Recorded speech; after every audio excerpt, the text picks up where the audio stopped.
Alleluia. Amin'ny fifaniana lehibe indray raha lasa ny vabalany no ianantsika amin'izao fotoanany izao a.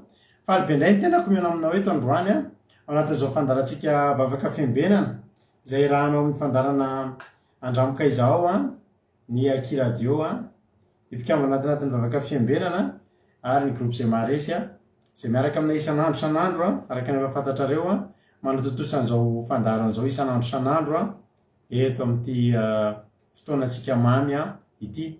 Ka dia miarabanao indray a, tonga soa ato anatin'izao fandarana izao a, fandarana izay natao hifampaherezantsika, hifanohanantsika mbavaka. Matoky sy mino aho fa raha kivikivy ianao tonga eto a, dia mampiakariny ty amin'ny alalan'izao fandarana izao, ny alalan'ny tenin'Andriamanitra zareo eto a, dia hampiakatra ny finoanao indray a, dia hampiakatra ny korazinao indray a, dia maharetatra amin'ny farany. Za teteny fa raha androany anao vao tonga eto a, dia tsara fitantanana ny fiainanao satria tsy kisendrasendra ianao no tonga eto a, fa tena misy raharaha ilan'ny tomponao. Ka dia teteny aminao hoe maharetatra amin'ny farany adiny ray sasany eo ny raha antsika eto, indray mihoatra arakaraka ny fitarihan'ny fanahy masina indray latsaka, dia teteny aminao hoe maharetatra amin'ny farany. Mazaho hery a, isika tsirairay avy a, tahin'ny tompo. Niditra voalohany teto androany nareo izay efa mpanaraka eto kosa, dia ranabavitsika Marizô. Dia tahin'ny tompo ny ranabavy Marizô ary ny fahasoavan'Andriamanitra ho aminao a, sy ny ankonanao a, dia anaraka anao amin'ny androm-piainanao rehetra ny fahasoavan'Andriamanitra. Dia tahin'ny tompo a, atao dia mizakazaka be moa ilay anarana dia ranabavy Marizô ny hitako teo, dia avy eo tao aoriany a, tsy hitako izay tao aoriany fa efa any amin'ny ranabavy Berta, Maman Valtina, Yama, Rodine Marie, Razana Monika, Verselina, tahin'i Jesosy daholo isika rehetra. Verselina, Sandolanirina, Berthe Sava, Rolianis, artisanay de Madagascar, ranabavy Lina, Jessica Patitsy, Tsiry Amboaramiel, Yama, Kodanela, tonga soa koa i Gigi Carla, Berthe Sava, tahin'i Jesosy a, Razana Monika, Koda Leonie, Sandra Akouna, tahin'ny tompo a, Fity, tonga soa, Tsisisôrana Marizô, Ando Andry, tahin'i Jesosy, Lovlitina, dia tonga soa ihany koa Itody Rahonosoa, Aimé Manambotsoa, Kadaka, tahin'i Jesosy a, isika rehetrarehetra. Dia maharetatra amin'ny farany a, dia matoky sy mino fa tsy ho diso fanantenana ianao raha tonga eto, raha tsy lanilany foana koa a ny fotoanantsika, fa hifampahery tokoa anie tsika tsirairay avy. Androany a, ny ekipa iraka amiko eto androany a, ny vavaka fanomboana metraka amin'ny fotoanam-piarantan'Andriamanitra, dia raha lahantsika tojo ny tondrantsika anatin'ny tenin'Andriamanitra, dia ranabavy aina, ary ny tondrantsika anatin'ny vavaka firenena, dia ranabavitsika felana rakoto. Dia tahin'ny tompo ary a, soa meva koa efa miditra, dia io koa ranabavy Itody. Dia tahin'ny tompo ary tsika rehetra, ndao ary mentsika ny rahatojo ny fitenenana, izy ny tondrantsika anatin'ny vavaka fanomboana. Tahin'ny tompo rahatojo a, anao ny fitenenana. Tahin'i Jesosy pastera, tahin'i Jesosy koa tsika rehetra tonga soa matsara amin'ny vavaka fiambenana indray ny zoany, dia araka ny vavaka tsika. Jesosy malalo, sondra betsaka fa tonga soa matsara eto aminay rehetra Jesosy, dia ny tananao maherina namiko na hatrany vaza-tany efatra mihitsy Jesosy, satria dia maro isan-karazana ny tonga eto hatrany Amerikako, Afrikako rehetrarehetra, Eropa rehetrarehetra. Dia tena hoe tananao mahery Jesosy no nampatonga ny teto. Dia tena hoe milanao anie Jesosy a, tehendra ny feonao, le feo mampahery, manambitamby, mitoro fitiavana, mamela heloka, mampitsangana malemy, mampasitrana marady. Izany indray Jesosy ny andrandrany tsirairay avy eto, izay tonga eto Andriamanitra, tena ny sotry ny idirany teto ny ivoany eto Jesosy, fa tena ny teninao Jesosy tena ampahery indray androany. Dia tena hoe rakofon'ny ranao masina Jesosy ny connexion, dia sy matsara hatramin'ny farany ny telefônina ny tsirairay avy izay ampiasana eto Jesosy. dia andeha soma tsara ny fandaharana rehetra Jesosy, any indrindra fa ny pastera manapita ny connexion ny pi rehetra rehetra Jesosy. Dia ankiry feno am-pelatananao Jesosy, satria dia ianao ny afaka miaro anay Jesosy, dia ny devoly sy ny asany rehetra Tompo dia tsy afaka manankera, tsy afaka mikisy, tsy afaka mikitika eto, na dia teny ray singa ray tsy afaka kitikitiana eto, fa ny teny rehetra izay afafy eto Andriamanitra dia aniry, tena hoe nganeo tany lonaka ny fonay tsirairay avy ny riny ny teninao Jesosy, dia tena hoe ho raisinay Jesosy ny teninao, ampahery ampitsangana fiainan'olona indray Jesosy ianao androany a.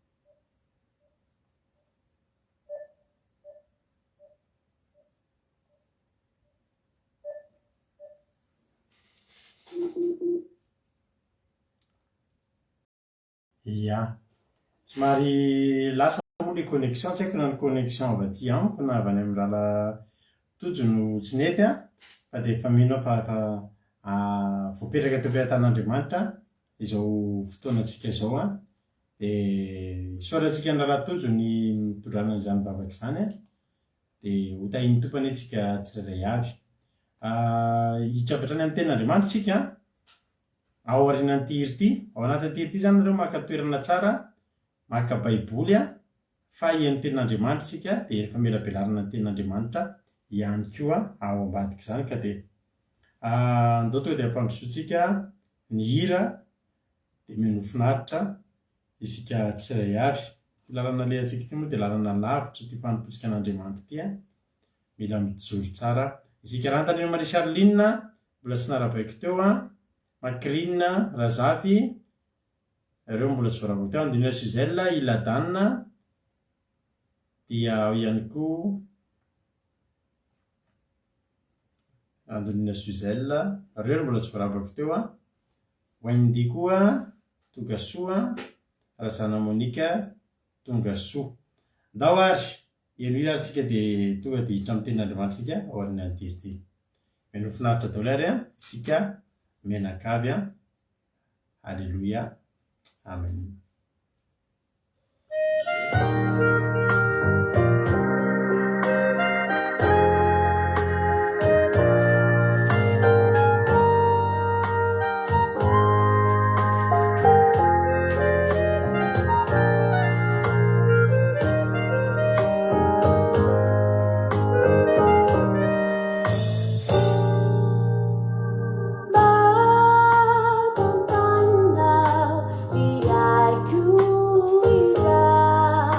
Found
Alleloia. Tena ampitetena tokoa moa le hira fa dia nohaniny somatsara ihany ny voasariny a. Tsara iny rindra na Babilina, anisan'ny raha mahafinaritra ahy izy iny a. Lavitra ny lalantsika, lavitra ny lalantsika fa dia ho le hira hoe mila ho kivy ny fanahy. Misy fotoana mitady mila ho kivy ny fanahintsika no niady izay lalovana. Fa mbola le hira koa miteny kanefa ianao ny tompoko a. Halleloia. Dia ataovy Jesosy ny tomponao dia tsy kivy ianao a, eo amin'ny fiarahanao a amin'Andriamanitra. Rahantsika eno tenin'Andriamanitra. Raha nabavitsika iaina mitondra antsika anatin'ny tenin'Andriamanitra androany dia tonga dia ampandrosoantsika ary izy a hitondra antsika anatin'ny tenin'Andriamanitra. Rehefa miarahaba ny ranabavy mihaja antsika izay mitondra ny kaonte Jesosy mahery a, dia Rodiny Maria koa tahiny Jesosy a, dia izay koa mbola tsy narabaiko teo, narabaiko ny akoatr'izay. Misy joraba moa tany aloha tany dia ilana tsiny indrindra. Io koa Naël fa niditra tahiny Jesosy Naël. Dia ndao ary hiditra amin'ny tenin'Andriamanitra aritsika, iny koa mamifa manao j'adore a. Zamina kamaradin'i Jesosy, tahiny tompo a, isika tsirairay avy. Hiditra avy hatrany isika amin'ny tenin'Andriamanitra, meno finaritra daholo ary isika tsirairay avy. mbola variana tamin'ny fiainan'izao.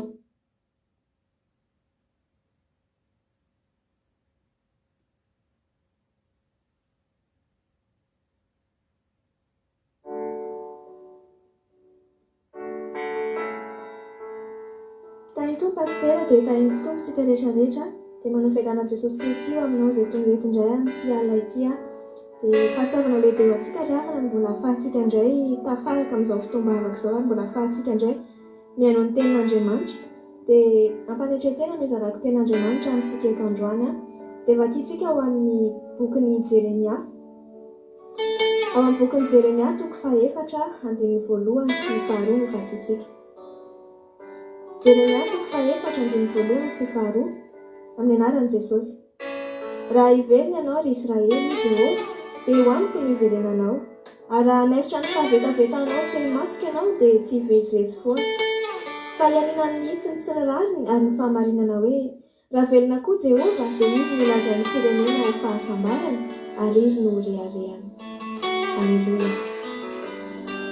Isika tenin'Andriamanitra raha hiverina ianao izy izany hoe misy amintsika amin'izao mety hoe manaka amin'Andriamanitra, mangatsiatsika ara-panahy, varendrina, na koa mety amintsika mbola tsy mitodika misy tamin'Andriamanitra fa mbola variana tamin'ny fiainan'izao tontolo izao.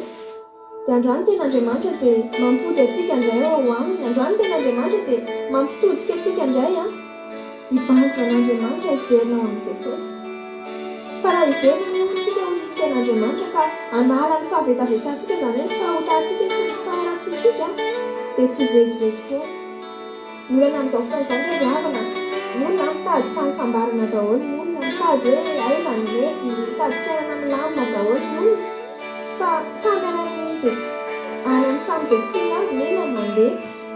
Samy manana ny alehany ny olona, samy mikatsaka ny olona hoe aiza ary. Kanefa ry havana dia tiako tenina aminao androany fa ao amin'Andriamanitra no misy fihavanana, ao amin'Andriamanitra no misy fahasambarana, ao amin'Andriamanitra no tena misy fiainana ry havana. Raha tsy te-hivezivezy foana raha tia tenin'Andriamanitra itsika dia andao hiverina amin'Andriamanitra. Andao hiaky ny fahotantsika, andao hanala ny faharatsiantsika. Raha efa mpanofon'Andriamanitra ianao dia andao hiala amin'ny fangatsiahana ara-panahy io, andao hiala amin'ny fahavaromariana io, andao tena hiverina amin'Andriamanitra dia andao tena indriny tena hoe ina Jesosy mbola fahotana ety amiko, mbola mampisaraka aminao, ina no fahalotona faharatsinana aminao. Andao hialana izany, andao hibebahana izany dia andao hiverina amin'Andriamanitra.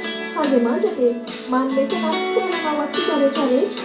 Ary izay zavatra ampiavarintsika ry havana na fahasalamana izany na harena izany na asa izany na tokantrano izany ao amin'Andriamanitra izany omena fotsiny ary atan'Andriamanitra kadô fampirendrena ho antsika fotsiny izany ry havana rehefa manompo anazy tsika. Andao tsika hiverina amin'Andriamanitra fa tsy fahatrantro fa ho antsika ry havana ny manompo an'Andriamanitra. Izany tonga atao tena aminao tanora ary matanora anao dia raha mijery dia tokony hoe na ny zavatra afaka atao na ny fomba fafy ary tokony hoe manaraka ny olona tanora, ny rendrarendra maro samihafa, ny fiainan'izao tontolo izao maro be ry havana ny zavatra hoe mbola tokony ataoko na fa zavatra afaka ataoko na fa manimba anazy tena manimba tanora tena anao fa za ry havana tonga eto ny tena aminao fa efa tamin'izany fiainan'izany izao tontolo izao izany miala, efa tao anatin'izany rendrarendra izany koa ry havana miala, tao anatin'ny faharatsiana miala, ny matoan'i Jesosy dia tena velabelelanao fa ao amin'i Jesosy tena misy fahasambarana. Ny fahafinaretana izay omen'izao tontolo izao ity havana dia marina hoe mahafinaritra fa fotoana fohy ihany ary tsy mitondra zava-tsoa anao fa fahatena manao fahafinaretana mandany tena ihany omen'izao tontolo izao anao. Fa amin'i Jesosy ry havana tsy voatery hoe daladala ianao, tsy voatery hoe andeha hamonjy baly ianao, tsy voatery hoe andeha hanao fanao izao tontolo izao ianao vao manam-pifaliana fa rehefa mandeha amin'i Jesosy ianao dia tena afakanao anatin'ny hoe misy fiadanana, misy fifaliana na dia mbola tsy hanananao ary amin'ny zavatra rehetrarehetra dia tatsarinao dia tsy afanao fotsiny ny fiainanao hoe tena volatra ianao anatinao ary mivoatra ny fiainanao rehefa miaraka amin'i Jesosy, mitsara ny fiainanao rehefa miaraka amin'i Jesosy fa tsisy ilay ratsy izany.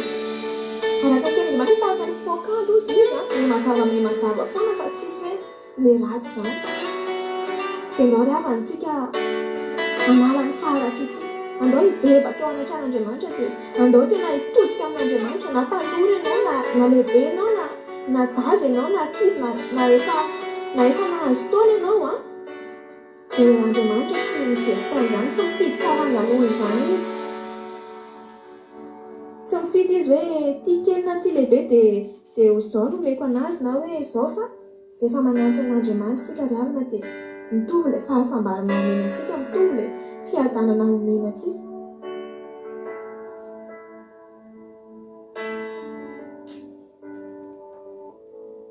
Ary mbola fotoana izao ry havana, mbola ahafahantsika mitodika amin'Andriamanitra, mbola misy fotoana androany amin'izao oro izao, tsy fantatsika hoe rôviny Jesosy ny tompo, tsy fantatsika hoe rapisy mbola ho ela na rehefa velo, aza ny fahasalamanao ny jerevana, aza ny fahatanjahanao io ny jerevana, aza ny taonanao ny jerevana hoe za mbola matanjaka, za mbola tanora ka mbola manampy taona, fa be dia be ny ravana ny olona izay maty tampoka, be dia be ny ravana ny zavatra izay afaka miseho anatin'ny fotoana vitsy monja.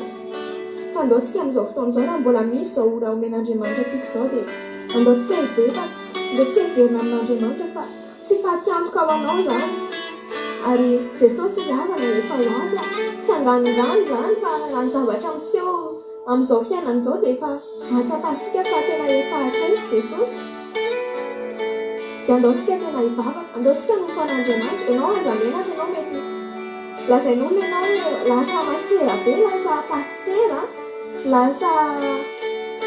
lasa daladala, lasa ohatrany hoe mitapitapy amin'ny Jesosy a.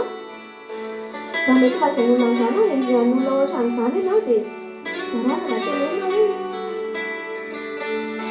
tena adalan'i Jesosy aho hoe ary zavatra ireny olona ireny ravana matoa ny teny dia mbola tsy mahatsapa ny zavatra izany hoe fahasambarana manana an'i Jesosy izany, satria nahazaka loko ara dia miteny an'izany mahita an'ireny olona mivavaka ireny hoe sekta hoe tsisy atao ohatran'izany, mandany fotoana vavaka kely fotsiny dia efa mety, vavaka isaky ny lazy ohatr'izany fotsiny dia efa mety. Fa tena samihafa ny havana ny tena hoe nanolotra ny fonao sy ny fiainanao ho an'i Jesosy a, hafa ny fijery olonanao fa ny fahasambarana izay ao anatinao a, tsy hain'olona izany, tsy fatan'ny olona izany dia aza kivy izany ianao. Fa raha ity an-tanana ianao ny havana dia efa mahazo fahasambarana vao mainka ilay fiainana mandraikizay nefa nomain'i Jesosy ho anao e. Ndao tsy ataontsika ambany zavatra izany, fa ndao hiverina amin'Andriamanitra, fa mbola miandry antsika izy, ary mbola miandry anao hiambaravarana Jesosy, mbola vonona nandray anao Jesosy. Tsy manisany fahotana izay vitanao izy na inona na firy fahotana izay vitanao, fa raha androany ianao mibebaka miverina aminy dia raisy ny fotoana tsara, hiala amin'ny fahavetavetana, hiala amin'ny faharatsiana, hiala amin'ny fangatsiahana ara-panahy rehetra. Dia Andriamanitra amin'ny fitsaharana ho anao, tsy vezivezy tsony ianao, ary misy ilay tena Andriamanitra hoe izy laza ny fiainana rehetra ho fahasambarana ary izy ho rehareha. Tena fahasambarana ravana manan'Andriamanitra andrano fa izao izany dia hitanao fa raha tena mipety fotsiny manko izany dia mety hitanao hoe izany indray fa tena mila andramanao mila hainao mihitsy manao dingana dia ho tsapanao izany. Dia ino ravana fa hiverina amin'Andriamanitra, ino ravana fa anontena misy kokoa an'Andriamanitra, hiala amin'ny faharatsiana tena hibazina amin'i Jesosy amin'izao rehefa farany efa akaiky izao ny fahatonavana. Dia vonatana an'Andriamanitra izany ny zanak'Andriamanitra dia karin'i Jesosy izay fitavakana.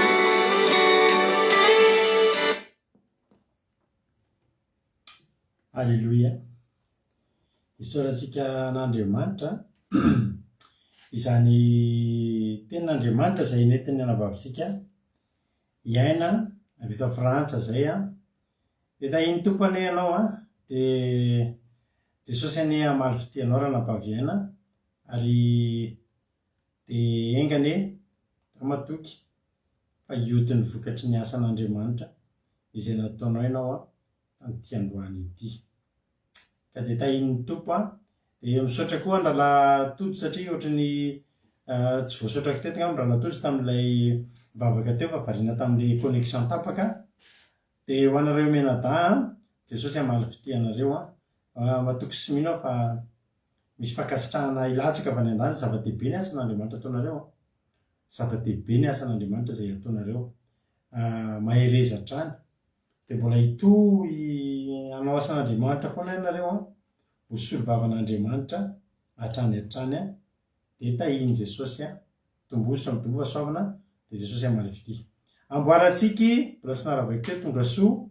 Rolia anisy ihany koa torak'izany dia tahiny Jesosy erika azy fa ray ritovy ireo ngamba mbola tsy naravaka teo tonga soa nareo dia maretatra amin'ny farany. Alleluia. Mahafinaritra ilay tenin'Andriamanitra. Jeremia 4:1-2 no velabelarintsika eto amin'azy ilay tendranam-pavitsika iainy. Tianareo kotarizaka koa mbola tsy narabaiko tahiny Jesosy tonga soa. Iamako torak'izany. Hoy ny ten'Andriamanitra, raha hiverina ianao ry Israely ho Jehovah dia hoaniko ny iverenanao. Ary manaritra amin'ny fahavetavetanao tsy hoe masoka ianao dia tsy hivezivezy foana. Fa hianina amin'ny hitsiny sy ny rariny ary ny fahamarinana hoe raha velona koa Jehovah dia izy no lazainy ny firenena ho fahasambarany ary izy no ho reharehany. Alleluia. Amen. Raha hiverina ianao. Raha hiverina zany tsy voatery miverina fa raha hiverina. Ianarantsika tsara taloha ny mahasamihafa sy ny viavin'Andriamanjara tahiny Jesosy. Iza koa io anankiray ny aina fanomezan-tsoa. Androany vitako teny dia tonga soa ny aina fanomezan-tsoa dia maretatra amin'ny farany. Verselina tahiny Tompo. Jonatana tahiny Jesosy. Raha hiverina ianao, any afaka tsy miverina. Misy olona tena mety tsy posy niala tamin'Andriamanitra dia tsy tafaverina tamin'Andriamanitra intsony. Zany no mahatonga antsika mipetraka tsara. Rehefa ao amin'ny Jesosy ianao dia mipetra tsara. Dia aza mihetsiketsika. Andriamanitra tsy manery antsika mihitsy hoe tsy maintsy miverina aminy tsika. Fa Andriamanitra miteny antsika fotsiny hoe raha hiverina ianao, raha ao amin'ny fotoana mety tapa-kevitry ny hiverina ianao, raha hiverina ianao.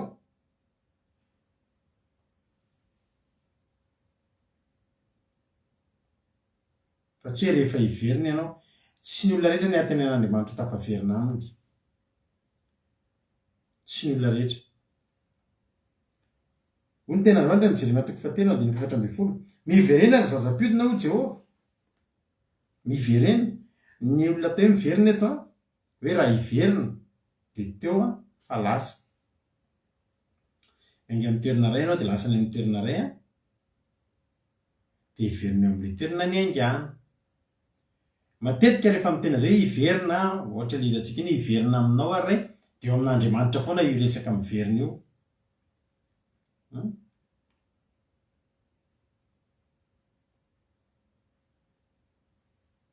Verena ny zazam-piodina ho Jehovah fa izaho ihany ny vadinareo ary angalako iray isa-tanàna ianareo sy roa isa-pokany ka hoentiko aoziana ianareo. Io zany io ten'Andriamanitra io tokony hampieritreritra antsika mihitsy.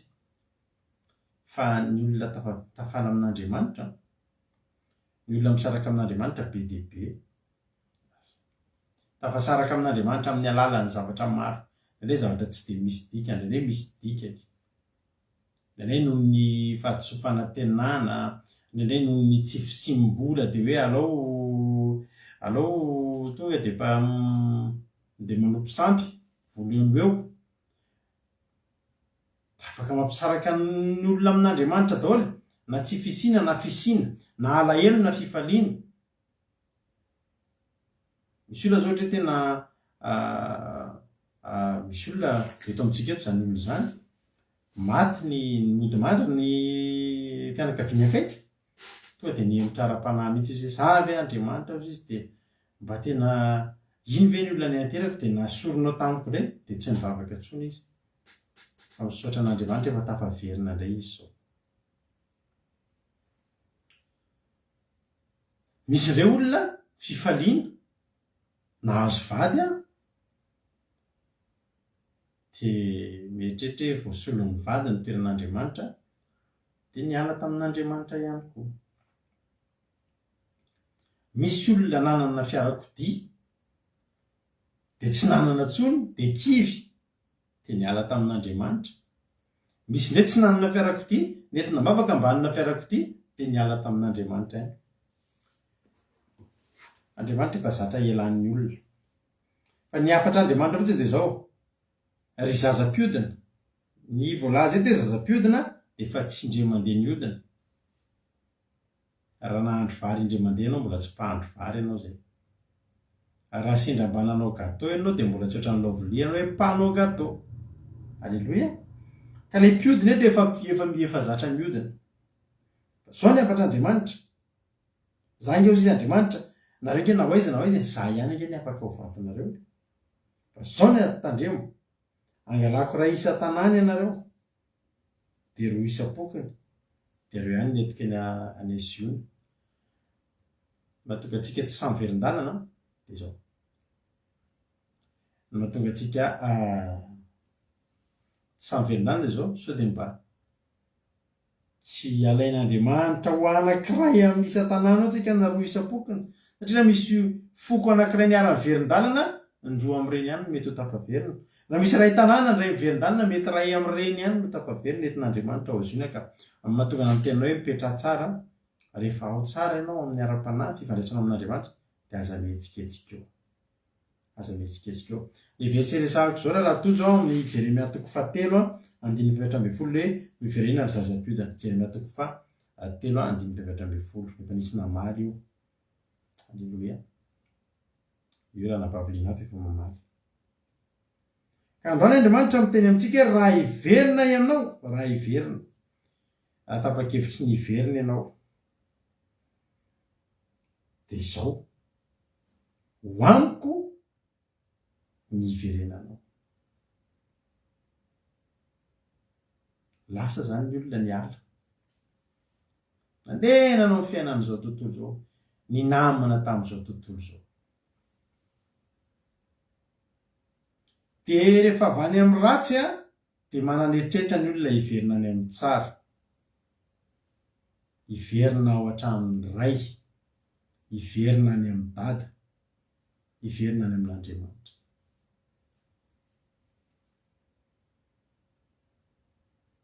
Ny atao hiverina dia avy any amin'ilay fiainana ratsy zany ianao dia izany hoe zahako andeha hiverina hivavaka, andeha hiverina amin'Andriamanitra.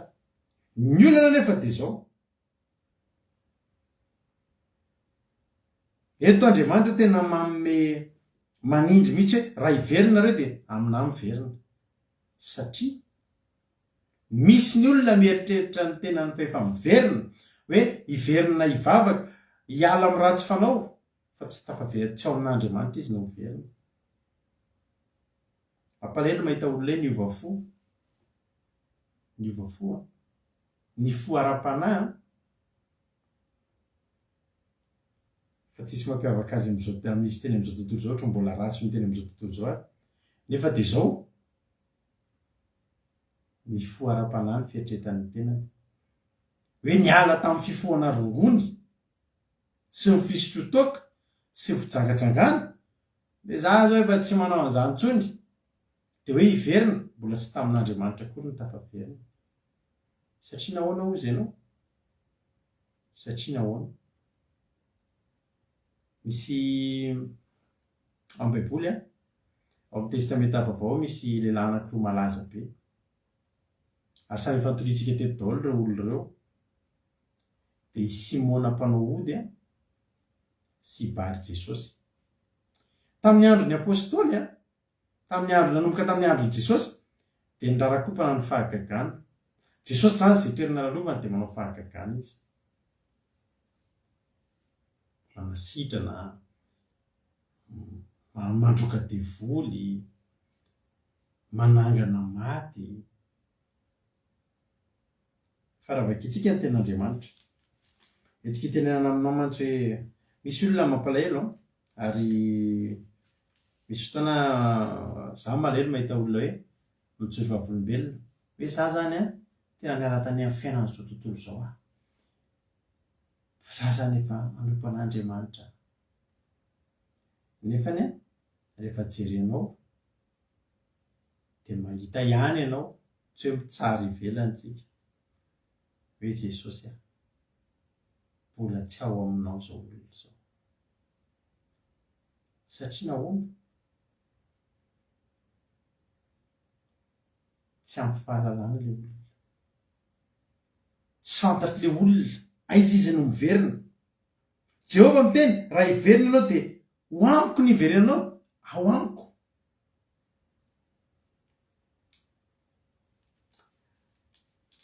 nanao fahagagana ny apôstôly rehefa lasa Jesosy ary nigagan'ny olona zandry Petera zany rehefa avy nilatsahan'ny fanahy masina nanao fahagagana eraky Jodia sy Samaria Jerosalema ary Paoly moa dia tonga hatrany am-paran'ny tany araka ny iraka nampanaoviny Jesosy azy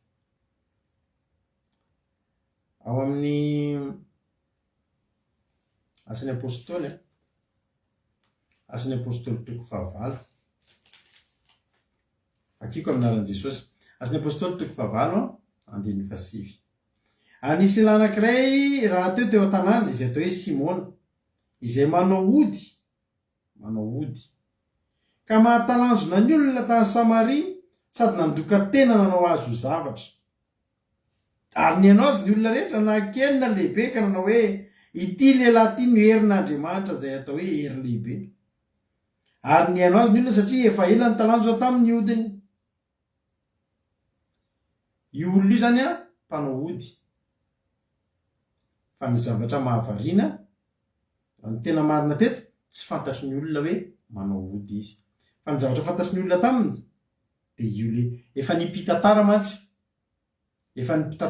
no mpanoratra mantsy no miteny eto hoe no ny odiny ny mpanoratra miteny hoe nanao ody izy fa ny olona tsy nafantatra hoe mpanao raha fantatry ny olona fa mpanao ody izy a tsy niteny ny anaran'Andriamanitra ny olona misy lehilahy anankiray atao hoe Simona izay manao ody tsy fantatry ny olona fanaovany ody fa ny zavatra nahazo-dokany olona nahatalanjony olona tany Samaria nahatalanjony tia aloha misy zavatra mampiavaka azy nandoka tena nanao azy ho zavatra izay tsy toetran'ny apôstôly ary tsy toetran'ny Paoly tsy toetran'ny Petera tsy toetran'ny Jaona satria tsy nampianarin'i Jesosy azy tsika tsy nampianarin'i Jesosy a andoka tena anao atsika ho zavatra tsy mety amintsika izany mijory vavolombelona ataontsika fa ny mandoka tena manao atsika ho zavatra tsy azontsika atao zany fa ity lehilahy ity tena nahatalanjona ny olona zavatra tena nanao fahagagana izy ary tena talanjona ny olona tamin'ny fahagagana nataony ary zary lasa tsy nahataitra ny olona ntsony mahita azy mandoka tena satria tena navita zavatra tokoa izy andiny 10 ary niaino azy ny olona rehetra niaino azy daholo ny olona zay ataony dia mety avokoa na adiny roa ary izy ao anaty fotoam-bavaka mandokandoka tena eran'ny trano manao azy ho zavatra mitana micro dia manao démonstration tsy fantatro zany hoe ahoana dia miaino azy ny olona ary attention fa amin'izao tsika miteny zao dia betsaka miparitaka fanahin'ity Simona mpanao ody ity izay mahatalanjona ny olona ary efa mahatalanjona ny olona izy dia mandoka tena fatratra dia ngamba hitanao ihany an'ireny olona za mihitsy fa ianao mahita an'izany zavatra mitranga izany hitanao ngamba amin'izao fotoana izao reny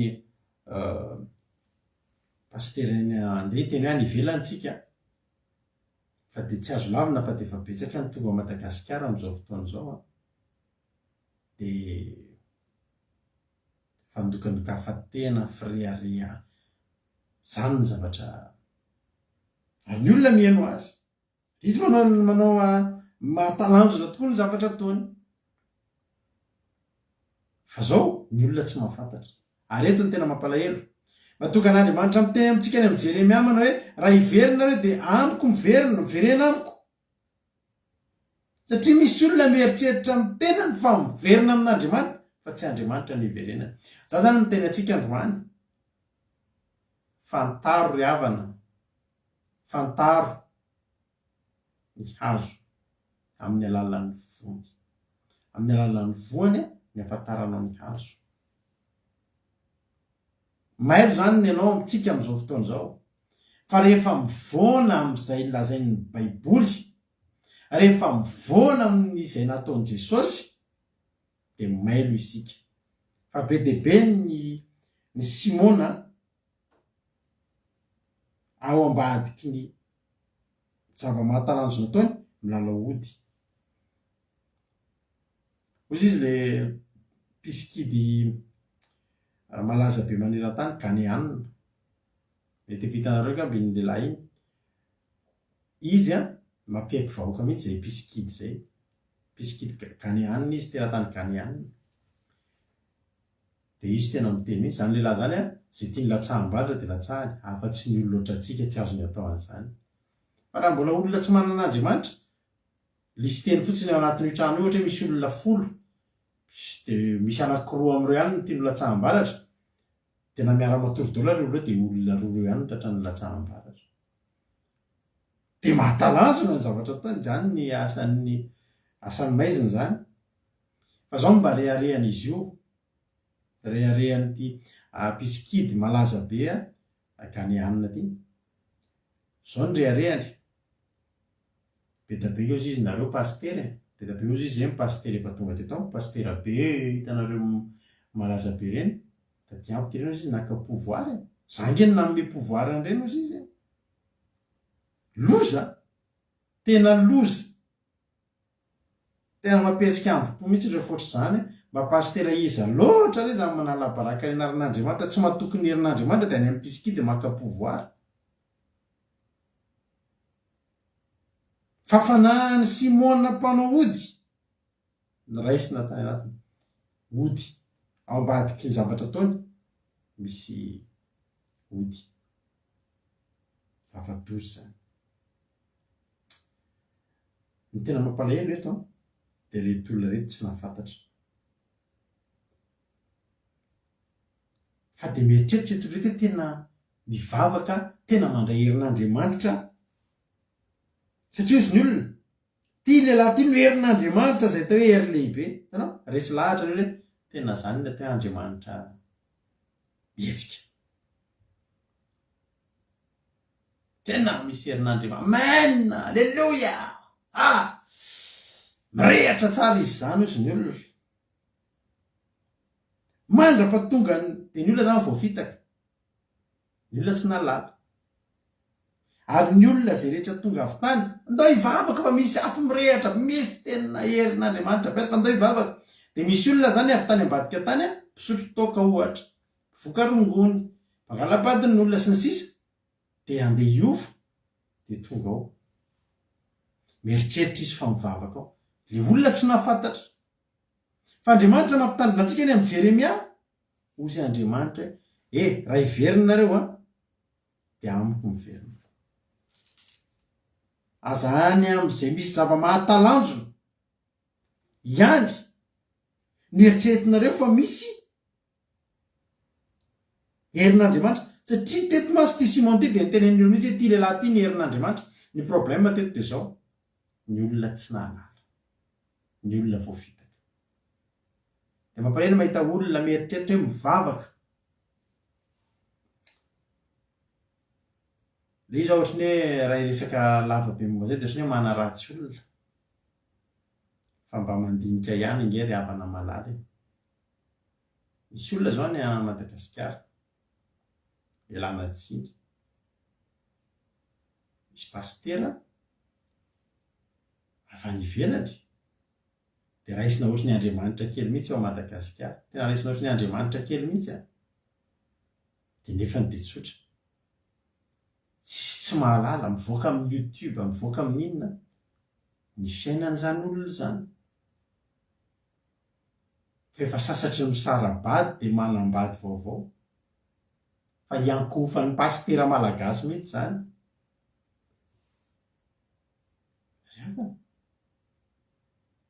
Jesosy ve niteny tamintsika hoe misara ianao amin'ity vadinao ity dia soloy vady vaovao dia soloy saroa indray ity dia ary ny tena zava-doza izay tsy haiko izay fahamarinany a. Fa hitako amin'ny YouTube fotsiny izany zavatra zany. Misy zao zany a, tsika mantsy problème na Madagasikara tsy mahafantatra ny zavatra hoe izy ty olona ty. Fa any amin'ny taniny io pasteur io tena laza be indray andro nivoaka tamin'ny télé mihitsy.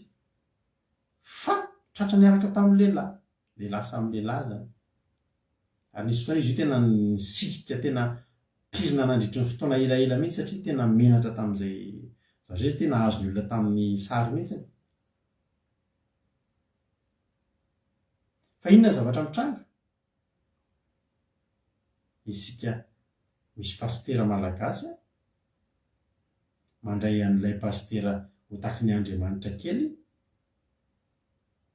Dia entina any Madagasikara dia aprisihana ny mpino rehetrarehetra dia takany mandray Jesosy mihitsy mandray an'ilay olona. Dia izy aloha mahatalanjona ny zavatra ataony e. Toetra ny fatany daholo izay rehetra momba anao. Mova tsy ohatran'i Jesosy teo amin'ilay resaka tamin'ilay vehivavy Samaritana. Fa ianao ihany na dia ohatr'izao dia mioraka ny olona. Dia ozy ny olona ty lehilahy ty mihitsy ny herin'Andriamanitra izay atao hery lehibe. Fa tsy fantany fa Andriamanitra. Inona ny ifandraisan'Andriamanitra amin'ny Beliala reo?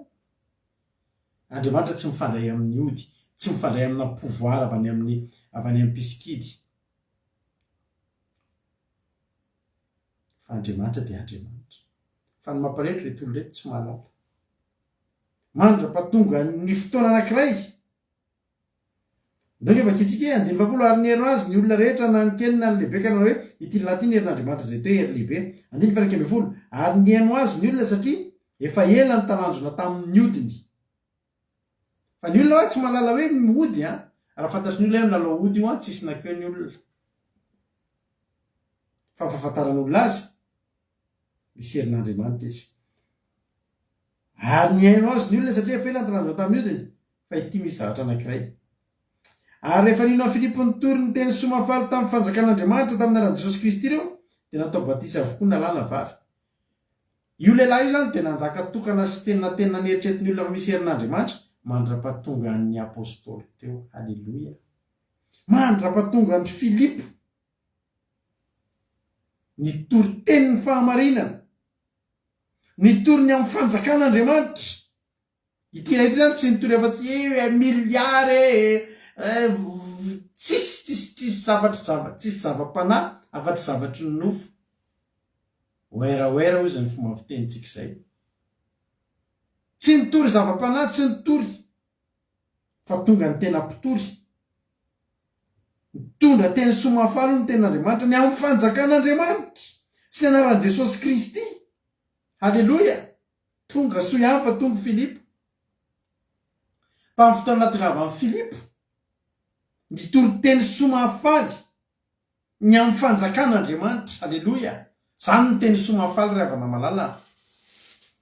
Mifoana mihitsy ny fitoriteny amin'izao fotoana izao.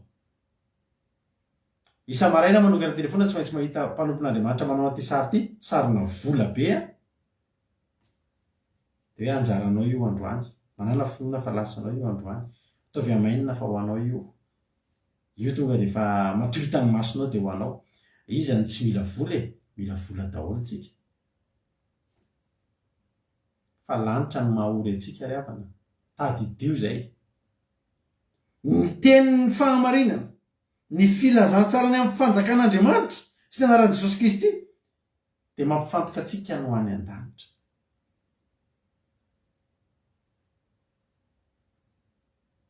Jerenareo daholo zao a, mahavariana. Rehefa misy titrana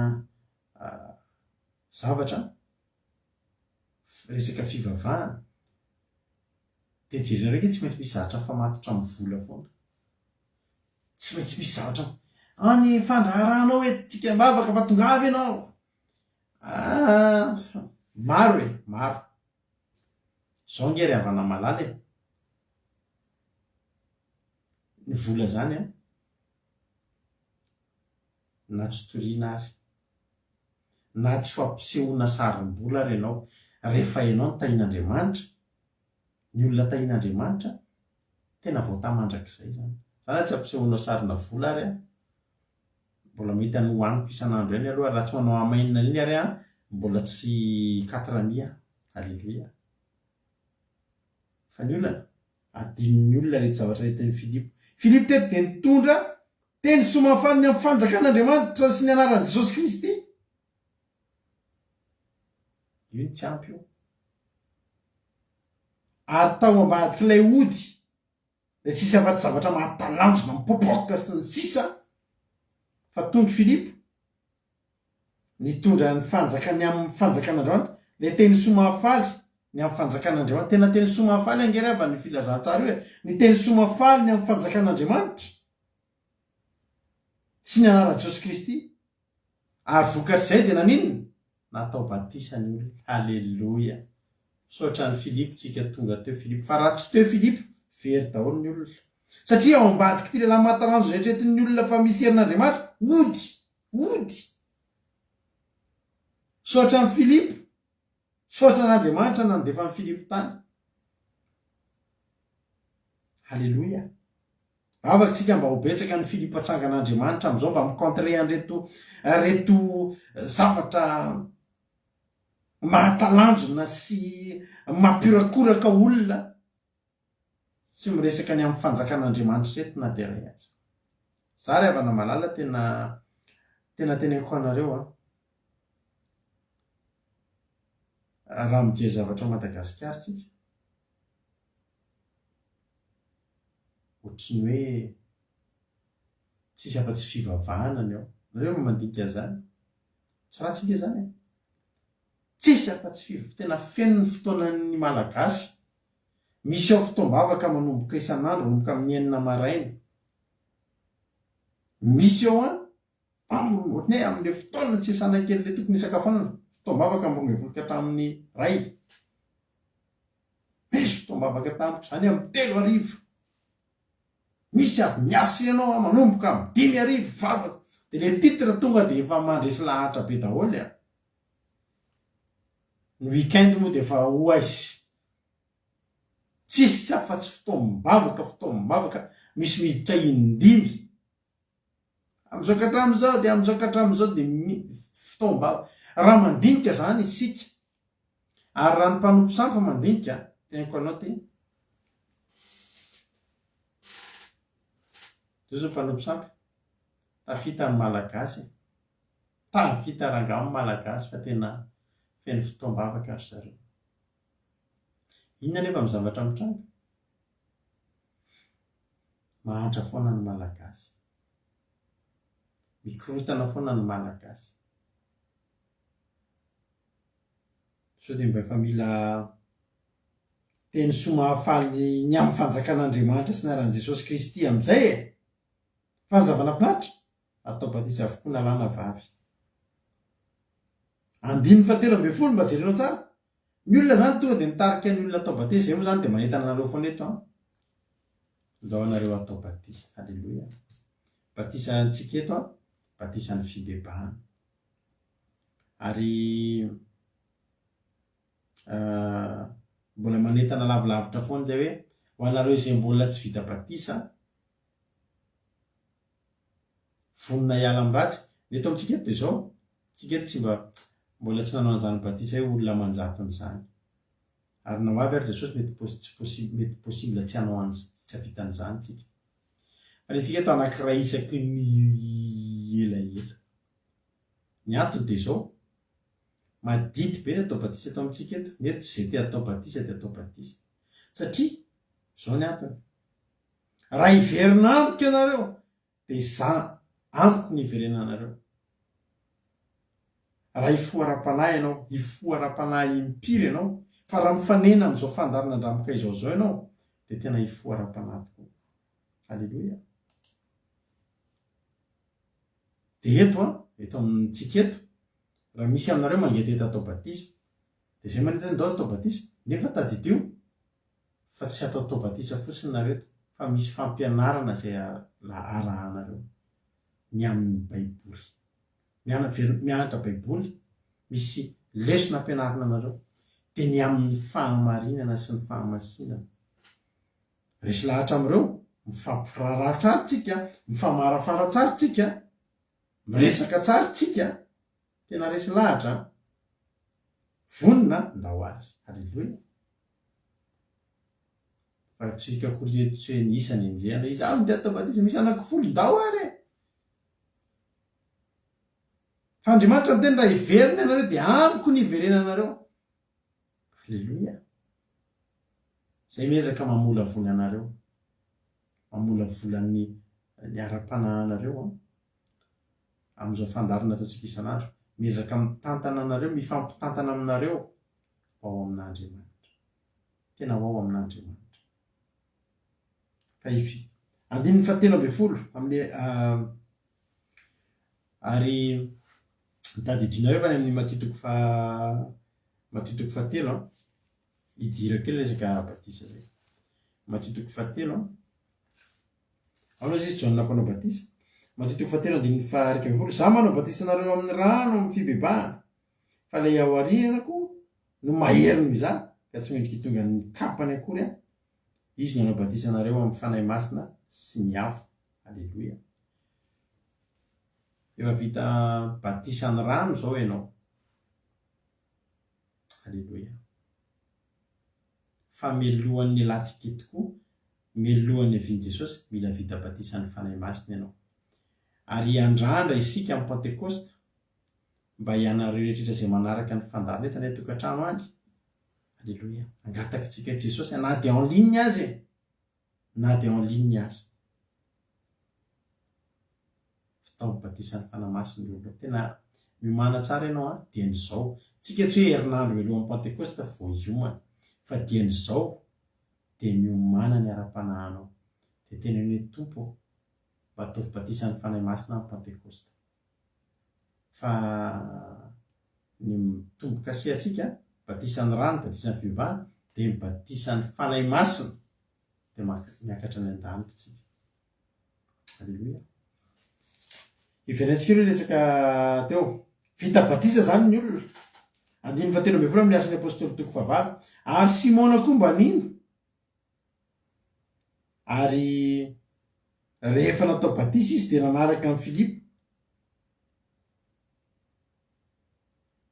izy mbola milalao ody fa nino izy ny amin'ny batisa dia lasa izy natao batisa dia nanaraka amin'ny Filipo izy ary teo izy vao tena talanjo na raha nahita ny famantarana sy ny asa lehibe zany teo izy vao tena talanjo hoe zao ny tena atao hoe asa tsisy resaka ody sy ny azatra amin'izay ny avy tany fa zavatra matalanjo dia resaka ody fa teo izy efa nijanona efa tsy nitondra ody tsony fa nanaraka amin'ny Filipo izay tsy nitondra ody fa tena niaraka tamina herin'Andriamanitra pura madio tsisy fangarony teo izy vao tena gaga fa tena mbola tena lehibe zany famantarana sy asa lehibe zay natao zany halleloia herin'Andriamanitra ny ilainao fa tsy ody herin'Andriamanitra fanahy masina ny ilayntsika fa tsy pouvoir avy any amin'ny mpisikady ry havana halleloia ary nondren'ny apôstôly tany Jesosy fa Samaria fa nandray ny ten'Andriamanitra dia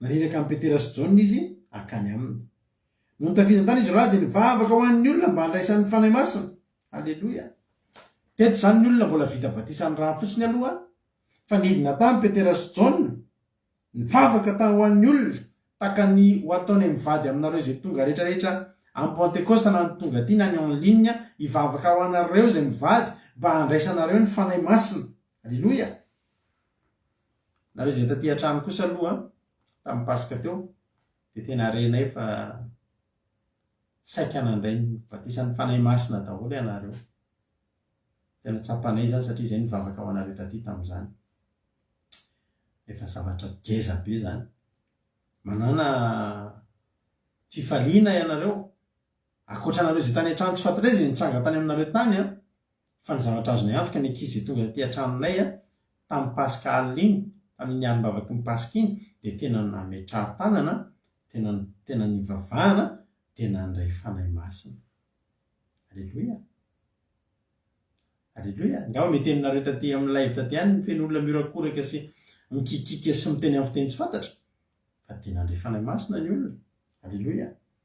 Ary isorana an'Andriamanitra zany fa tsy herintsika zany ary tsy mandoka tena akorintsika fa ho voninahitran'Andriamanitra zany rehetrarehetra zany. Ary le izy koa dia izao, ny fandraisana le fanahy masina misy zavatra entin'le izy ao ambadika. Alleloia. Misy vokatra fa tsy hoe mikikika miorakoraka fotsiny fa misy vokatra ao ambadik'ilay izy maro izy koa zany tany an-tranona ny ray. Alleloia. Dia amin'ny Pentecoste ianareo zao nareo dia miomana. Fa tena angataka ny fanahy masina tsika amin'io ary tena ho vitan'ny batisa ny fanahy masina tsika amin'io. Vonona ny hoany an-danitra. Alleloia. Vonona ny amin'ny fampakarina tanteraka mihitsy. Tonga Petera sy Jaona. Ary no tafidy izany dia mivavaka ho an'ny olona mba handraisan'ny fanahy masina.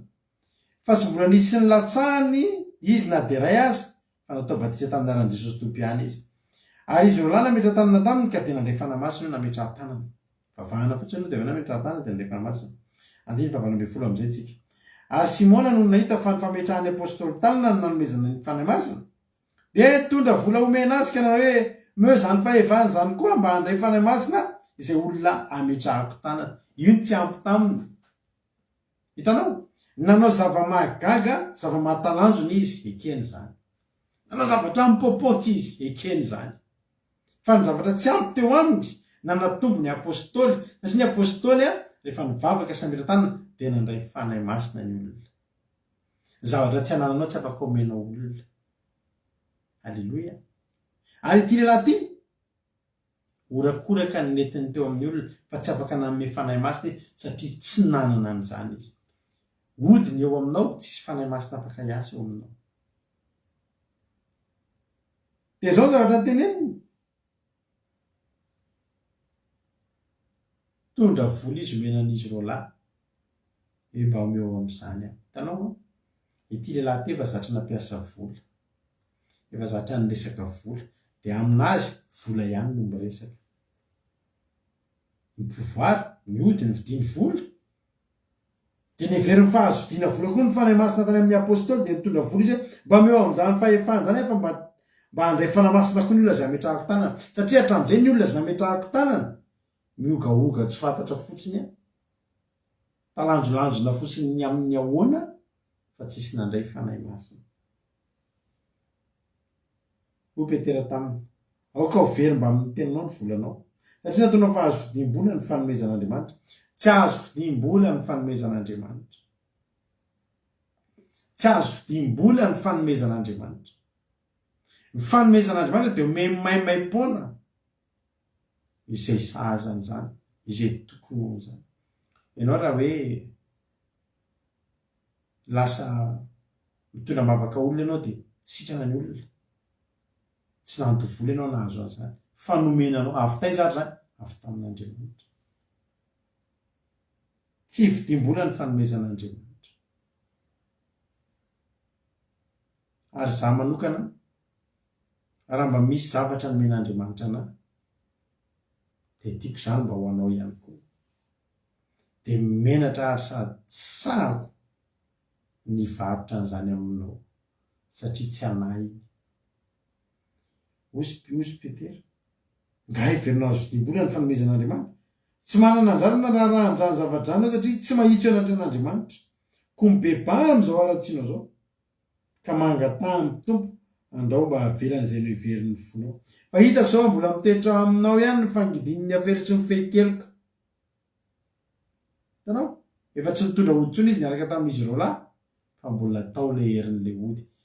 Le ody tsy nitondra zavatra tsara teo amin'ny fiainana fa fieboeboana, firehareahana,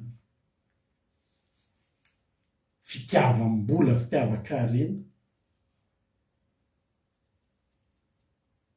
Ary Simona namarika anao hoe mangatao amin'ny tompo mba tsy ho tonga amiko izay nolazainareo.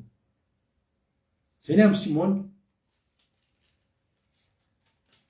Ny olona zany teto tsy nafantatra hoe miverina makaiza ary tsika ty. Hoy izy ilay namako izay. Ilay andro zany misy namako izay namako be mihitsy izy. Anisan'ny namako be mihitsy zany ny olona zany. Dia niarana ditra mihitsy izay olona taloha. Fa nivoafoa amin'izay dia hosorana ny olona tamin'izany fotoana izany. Dia mba mahanamako azy dia mba ho inviteko izy. Dia allo, afaka miona ve ho atsika? Dia endaozy izy iona. Dia ina vaovao? Tsy isy vaovao. Zaho andefa invitation aminao amin'ny lahy moa zany izay olona mpanao ilahy. Ary sao mba invité an'ny lahy tiany batogava fa hosorana l'olona. L'olona ao zany izy. Zany aho zay efa mivavaka tsy hainy amin'ny fiangonana intsony fa efa ela be ho azy efa elena aho zahako efa mivavaka amin'ny fivazam-panahy zao e. Zany eo izy. Dia vao eniny amin'izay mivavaka sabata sy tsy mihinana tso tezitra be taminay izy. Izy namako be dia ohatrany zoko. Izy moa ohatrany zoko lahy. Be tezitra amin'izay. Dia zao amin'izay ny teneniny. Zako nge zao izy tena teneniko anao mihitsy e. Zako zao efa ao anatiny mihitsy. Zako zao izy tena efa tena niova mihitsy. Nefa ny retinao. Za miona aminazy zany mbola ohatrany fiainako taloha ihany ny fiainana mbola misy labiera eto amin'ny tongo reto sady misotro labiera. Be dia be ny olona manao ny tenany hoe efa niova. Be dia be ny olona ka tsy tia mihitsy tamin'izay tafalatsaka ny anatina ohatran'ny hoe secte zany ohatran'ny anatin'ilay fifohazam-panahy hoe tonga dia tsy mihina kisoa dia tonga dia mitandra zavatra ohatr'izany. Tsy tatiny mihitsy ny enao satria aminazy ilay izy ohatrany hoe fanompontsampo ngamba na hoe ohatr'izany. Fa tsy nampaninana anahy moa ilay izy. Fa betsaka ny olona diso hevitra hoe mieritreritra hoe za ty verina amin'Andriamanitra. Ry abana. Za ty teny aminao fa ray ihany amin'Andriamanitra. Any amin'ny mialohan'ny hijerentsika raha mbola misy fotoana hijerena ilay lehilahy anankiray atao hoe Bar Jesosy. Fa misy zavatra hisintomako kely ny saintsika ity. Nareo aza sodoka. Aza sodoka. Hoe olona mitomany. Hoe olona toritory fo. Fa izao. Zavatra ray ihany. Any amin'ny Jaona 17:20. 17:20 misy teny manao hoe 17:20. Raha tia ahy ianareo dia hitandrina ny didiko. Ary za hangataka amin'ny ray. Ary izy hanome anareo mpananatra hafa mba ho eo aminareo mandrakizay. Dia ny fanahy ny fahamarinana. Izay tsy azo izao tontolo izao rehetra satria tsy hitany na fantany. Fa ianareo mahafantatra azy satria toetra aminareo izy ary ao anatinareo. Fanahy ny fahamarinana. Ny fitandremana ny didy amin'ny alalan'ilay fitandremana an'ilay didy no nangatahany Jesosy tamin'iray mba hanome an'ilay fanahy ny fahamarinana. Dia io fanahy ny fahamarinana. Io ihany dia fanahy ny fahamarinana ilay nitsiritin'ny Simona tany amin'ny Petera sy Jaona satria tsy mba nananany. Io tsy azo izao tontolo izao raisina. Raha hitanao mihitsy hoe olona mbola amin'izao tontolo izao mihiry ara-pilazantsara. Mety hitanao mitomany izy. Mety hitanao tena mandrehatra be mihitsy ny hirany. Fa tsy mbola afaka manana ny fanahy ny fahamarinana izy satria tsy azo izao tontolo izao raisina zany. Zany angeravana ny mahatonga antsika mitandrina hatramin'ny zavatra kely ka hatramin'ny lehibe, na ny fitafintsika, na ny fitenitsika, na ny kopom-bolontsika, na ny fiaingontsika sy ny sisa sy ny sisa. Raha mbola tahaka an'izao tontolo izao ihany tsika dia mbola tsy afaka mandray fanahy ny fahamarinana. Nefa ny hany mampiavaka ny Simona Petera tamin'ny Simona Mpalaody dia ny fanahy masina dia io fanahy ny fahamarinana io. Ry havana malalako. Tsy azo an'izao tontolo izao. Mbola ao koa Jaona 5:20, 17:20.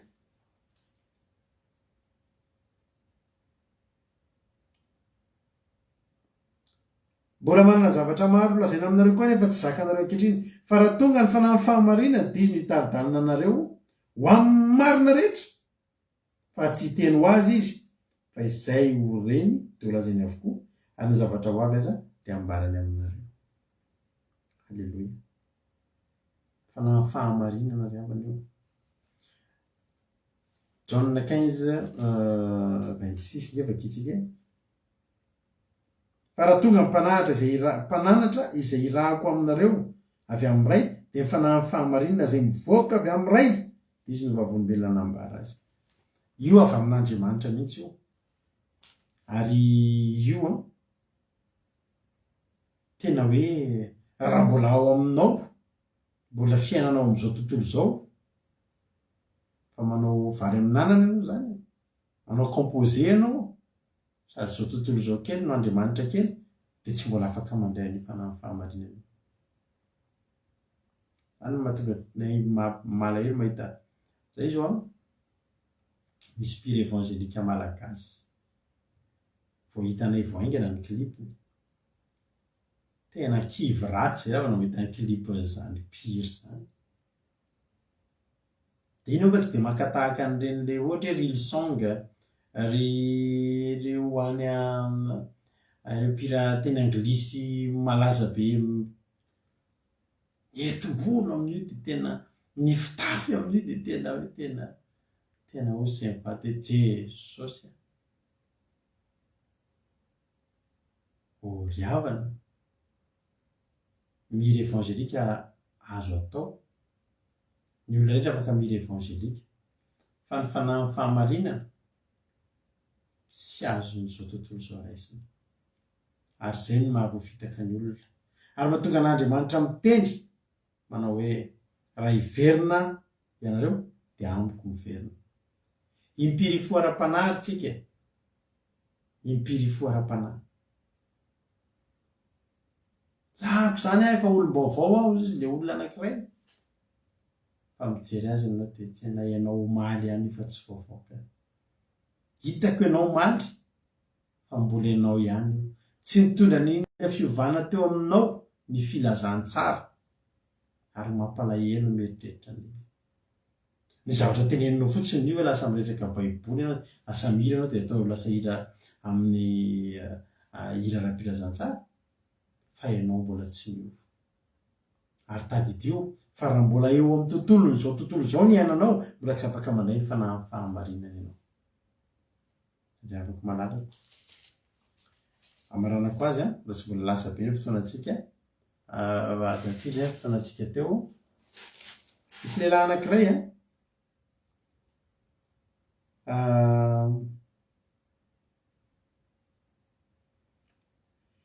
Asa apôstôly toko fahatelo ambin'ny folo amaranako azy 9:1. Ary efa namaky ny nosy ka tonga tany Epafo izy dia nahita jiosy anankiray atao hoe Bar Jesosy, mpanao ody sady mpamina ny sandoka. Io le ody io io le ody tary amin'ny Simona mpanao ody ihany io samy tsy nisaraka tamin'io izy, fa ty zany sady mpamina ny sandoka. Dia nitoera tao Sergio Paolo, dia izay nitoera tao amin'ny Sergio Paolo governoran'ny tany sady lehilahy endry. Ary izy napaka ny Barnabasy Saoly akao aminy ka naniry mba harety tenin'Andriamanitra. Hitanao, Bar Jesosy mipetraka tao amin'ny Sergio Paolo, mpaminany fa manana ody dia mpamina ny sandoka. Fa i Sergio Paolo mbola napaka ny Barnabasy Saoly satria te harety tenin'Andriamanitra. Misy olona ngery havana ohatran'ny hoe mpanompon'Andriamanitra fa tsy arenesanao tenin'Andriamanitra zany intsony, tsy arenesanao tenin'Andriamanitra fa démonstration feno, fihetsiketsehana, dia ogaoga tsy fantatra. Fa i Sergio Paolo teto na dia mipetraka tao aminy ary Bar Jesosy mpaminany fa mbola mpitantarako hoe tomy malala fa mpaminany sandoka sady milalao ody, fa Bar Jesosy mieritreritra fa mpaminany. Fa Sergio Paolo, fa Sergio Paolo te ahay amin'ny tenin'Andriamanitra, tena hoe tenin'Andriamanitra dia napaka an'izy olona. Ary fa Elima mpanao ody, fa izany no anarany raha adika, nanohitra azy roalahy sady nitady ampiviry ny governoura tsy anaiky ny finoana. Ny nataon'ity lehilahy ity zany ty Bar Jesosy ity dia izao nipetraka tao amin'ny gouvernoura izy to amin'ny Sergio Paulo zany dia voatonga izy roa lahy dia tsy tatany ary tsy tiany satria fantany fa hitondra tenin'Andriamanitra. Izy ndray kosa tsy mitondra tenin'Andriamanitra izy fa mitondra faminaniana sandoka fotsiny ny ataony dia tezitra izy dia ny mitory teny izy roa lahy zany dia reseny lahatra gouvernoura izy tsy aza miditra amin'izany ho ianao. Io efa nidiovin' Jesosy daholo io tsisy an'izany andro sabaty zany fa ny andro rehetra natao ivavahana daholo nareo aza manaiky ny olona amin'izany. Dia izy koa zany laza hoe tsy maintsy manao zipo ny vehivavy, ny ekosiary manao zipo ny lehilahy. Vita be kely ohatra zany manohitra ny fahamarinana.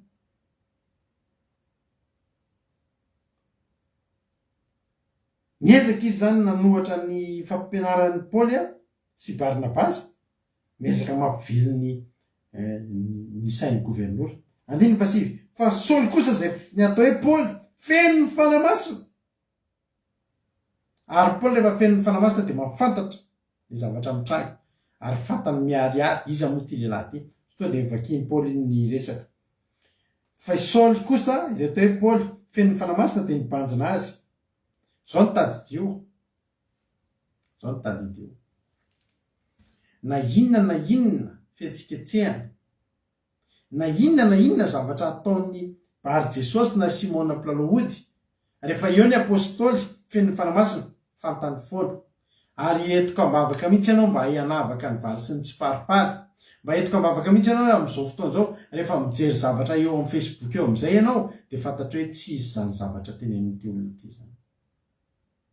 Mba hanana an'izany fanamasina zany anie ianao ampafantatra anao hoe tena tsy tenin'ny fahamarinana zany. Fa Saoly kosa feno ny fanamasina dia nibanjina azy ka nanao taminy hoe elahy feno ny fitakarehetra sy ny fahafetsehana rehetra ka reto olona reto amin'olo reto fetsy reo fa tandremo. Elahy feno ny fitakarehetra sy ny fahafetsehana rehetra, elahy zanaky ny devoly sady fahavano ny fahamarinana rehetra. Any ny fahamarinana rehetra toeriny daholo. Tsy hitsahatra tsy hamily ny lalàna mahitsy ny tompo va elahy? Arindro ankehitriny ny tanàn'ny tompo amely an'lahy dia ho jamby elahy ka tsy hita masoandro aloha dia latsaka tao amin'ny miaraka tamin'izay manjambina sy ny ena ary niraparapany tady olona tantanazy izy. Ary ny gouvernoura no dia nahita izany izay fatao dia nino sady talanjona tamin'ny fampianaran'ny tompo. Zavana ferina tanteraka any amin'ilay Jeremiatsika ankehitriny. Andriamanitra miteny amintsika androany, raha hiverina ianao dia amiko ny hiverenanao. Ary raha naisotra ny fahavetavetanao tsy ho amiko ianao, tsy ho masoko ianao, dia tsy vezivezy foana. Vezivezy ny olona. Vezivezy tsy mahatombona. Zao ry havana malala ny zavatra mba tiako tenenanao.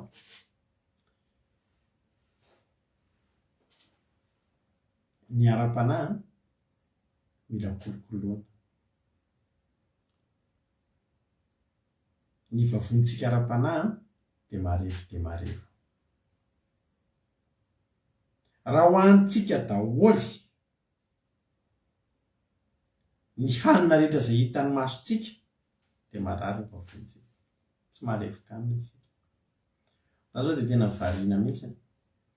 Misy olona eto amintsika eto mpanaraka eto dia izay mbola pastera fantatro koa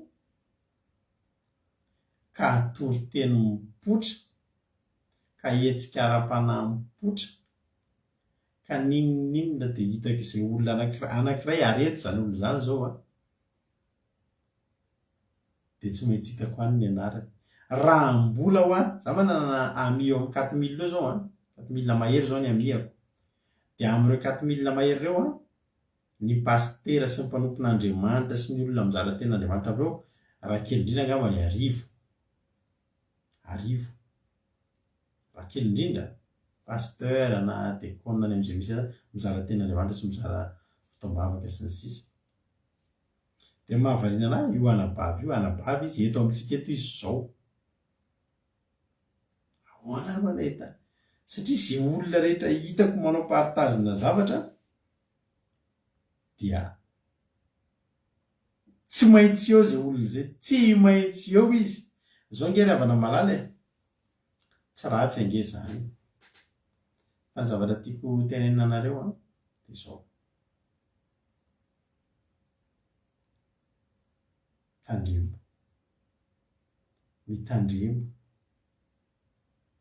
mitandrema ianareo, mitandrema satria fantatrareo ankehitriny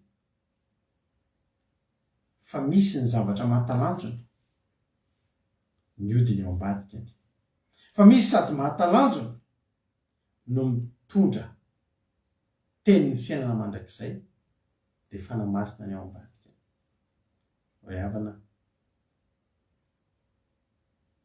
rehefa hitanao fa misy zavatra nahampy anao dia aza mihetsiketsika eo, aza mihetsiketsika satria reto olona voalazan'ny ten'Andriamanitra reto, Andriamanitra raha tena raha hiverina ianao dia amiko miverina, satria misy olona manao ny tenany fa miverina fa nefa tsy miverina.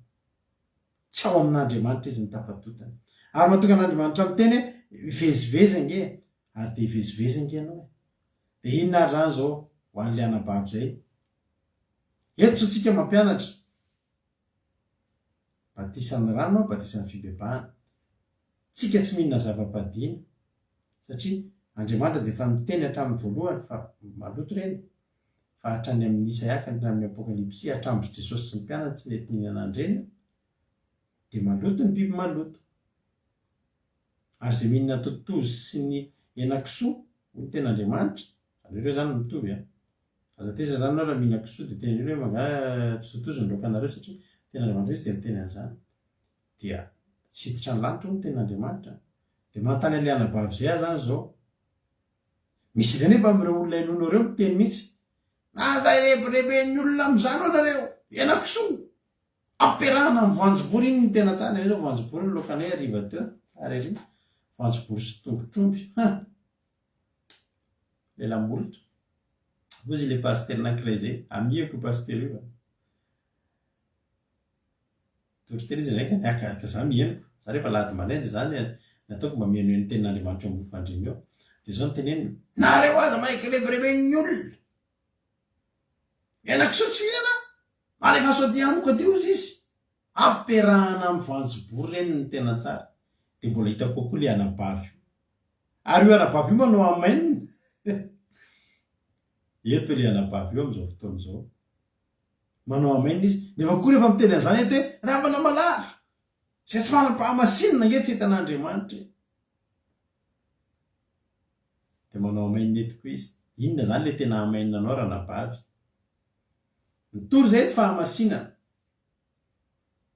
Ranabavy rana tandre amin'ny endrika ivelany sy ny endrika anatiny, manana fahamasinana, aza mitanjatanjaka tsoa dia manao amainina eto ilay ranabavy.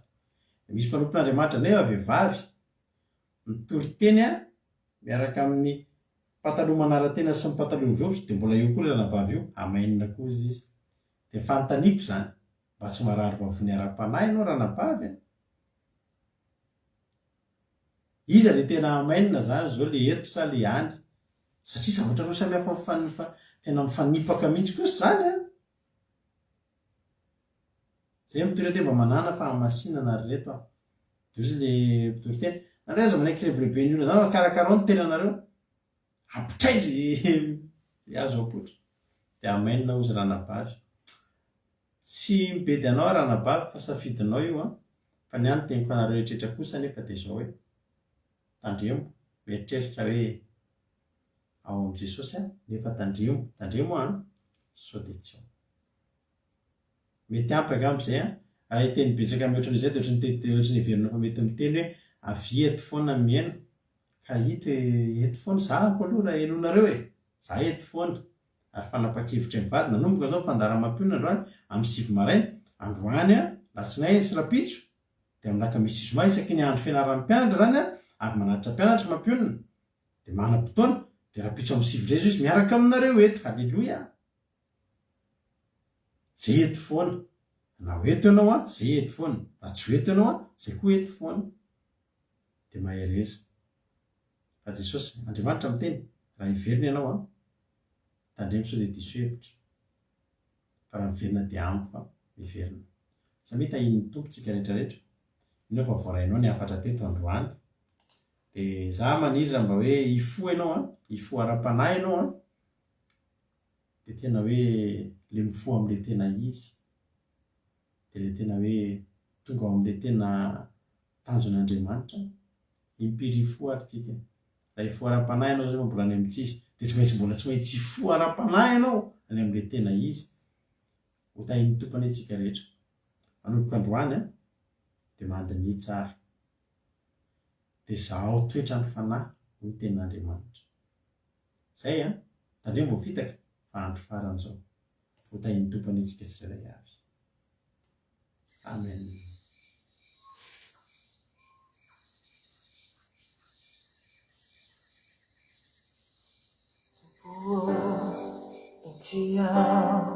Mitady anao miantso anao ato anaty alina femoizina no mitalao mirehitra mitahetako fatratra ny faniriko ary sy tory ny fanahiko te ho taitra tifo fantatro fa tsisy afatsy anao mahay malefy izao faniriko izao Jesosy. Fantatro fa ny fanahy masinao no afaky tondra fifoazam-panay hoanay hoay voazy aho fanahy masino sokafiny maso ny fanahiko kasio fenoy soya minyo sutrao ateifu aitarao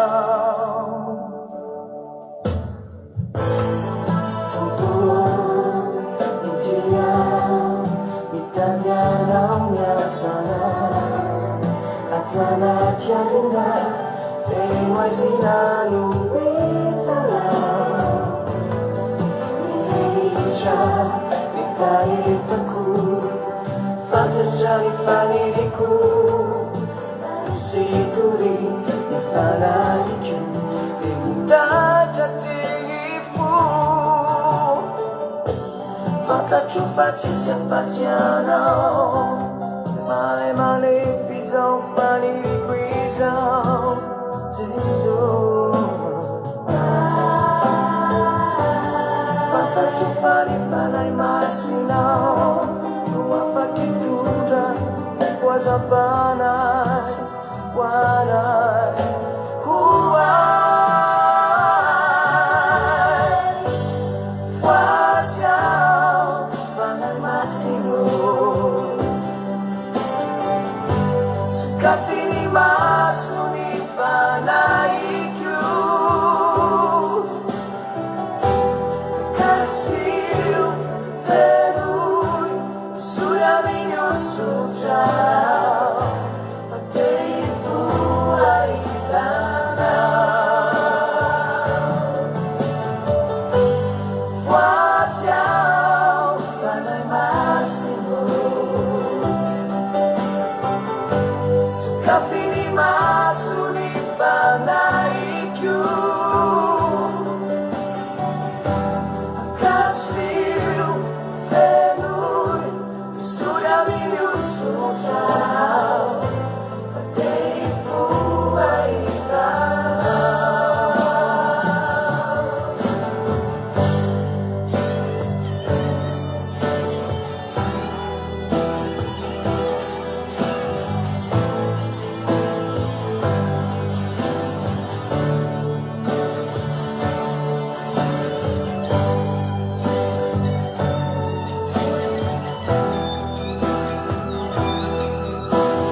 raha mety aminao dia varahantsika vavaka zany izy zany dia hiara hitentsika hoe foazy a Jesosy, foazy amin'le tena izy Andriamanitro, sao dia mbola tsy tena le mifo amin'le tena izy any aty. Ny eritreritra ny olona tao amin'ny tanàna anankiray nisy an'ireto Bar Jesosy Simona mpilalao ody reto ry havana malala fa tena efa mahita herin'Andriamanitra. Mandra-pahatonga ny apôstôly nandalo teo nitondra